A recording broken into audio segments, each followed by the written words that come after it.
આપણે લોકો વારંવાર સાંભળતા હોઈએ છીએ કે મને ગેસને લીધે માથું દુખે છે અથવા તો તેના લીધે હાથ પગમાં દુખાવો થાય છે. તો આ એક્ઝેક્ટલી છે શું? વાયુના મુખ્યત્વે 5 પ્રકારો હોય છે, જેમાંનો એક એટલે કે અપાન વાયુના ઉપર ચડવાથી કે તેની ઉર્ધ્વ દિશામાં ગતિ થવાથી ગેસની તકલીફ થાય છે.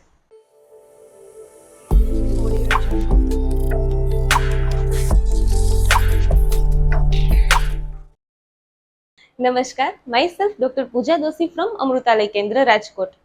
ગેસ એ મુખ્યત્વે વધારે પડતા વેગોને રોકવાથી, વધુ ઉજાગરા કરવાથી, ખોરાકનું પાચન ન થયું હોય ત્યારે તેના ઉપર કંઈક ખાવાથી કે જમવાથી, ચાવ્યા વિના પ્રોપર ન જમવાથી, વધારે પડતા વૃક્ષ અન્નપાનના સેવનથી, આવા બધા કારણોને લીધે ગેસ થવાની તકલીફ થાય છે.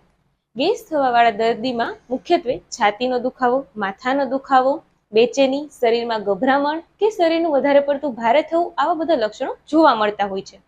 ગેસ થતો હોય તેવા દર્દીએ કબજિયાતને ન થવા દેવી, એ ઉપરાંત વધુ પડતા વૃક્ષ અન્નપાનનું સેવન અને જેમ કે બટેટા, વાલ, વટાણા, ચોળા, પાપડી, તુવેર, ગલકા, આવા બધા શાકનું સેવન પણ ન કરવું જોઈએ.